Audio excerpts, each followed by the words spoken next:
Sheekadii bisada iyo jiirka. Beri waxaa jiri jiray bisad iyo jiir ku noolaa guri guryaha ka mid ah. Jiirku wuxuu ahaa mid aad iyo aad u caqli badan. Jiirkii wuxuu ku fikiray inuu khiyaameeyo bisada.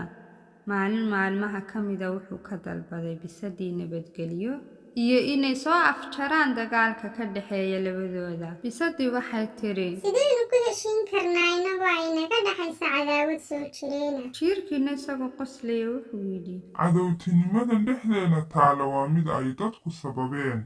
Labadeennuna waynu heshiin karnaa haddaynu taa doonno. Si nabadgelyo ahna waynu ku wada noolaan karnaa. Intii aynu nolosheena ku dhammaysan lahayn orod, anna waan carari adna waad i aryan. miyaanad ka daalin inaad i aryato? Bisadiina waxay tiri, sidee bay dhexdeena nabad uga dhalan kartaa? Dadka guriga iska leh waxay ii keeneen inaan adiga guriga kaa saaro. Jiirkii wuxuu yidhi, ha moodaanba inaad gurigii iga saartay. Bisadiina iyadoo yaaban waxay tiri, oo sidee u moodayaan inaan guriga kaa saaray? Jiirkii wuxuu yidhi, waan isqarinayaa cuntana ma raadsanayo maalintii oo dhan.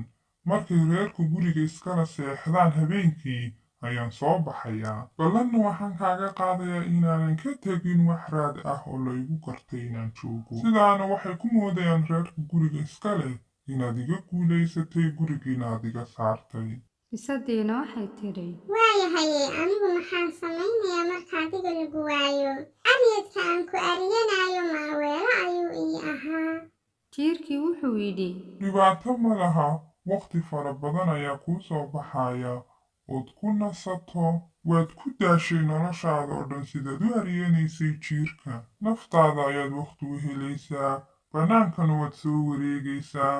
howlo badanna way kuu soo baxayaan. adigaana ogaan doona faa'iidadaad la kulmi doonta hadhow. bisadii way la dhacday hadalkii jiirka, waanay ku raacday oo way ogolaatay. heshiiskiina way wada galeen. dagaalkoodiina halkaasuu ku joogsaday. jiirkiina wuxuu ahaa mid aan soo bixin habeenkii mooyaane marka ay seexdaan reerka guriga iskale. waxaanu ku dadaali jiray inaanu ka tegin wax raad ah oo lagu gartay inuu weli joogo. dadkii guriga lahaana waxay moodeen inuu jiirkii gurigii ka tegay. bisadiina waxay ahayd mid iska raaxaysata, guriga iskaga dhex ciyaarta, dibadda u baxda.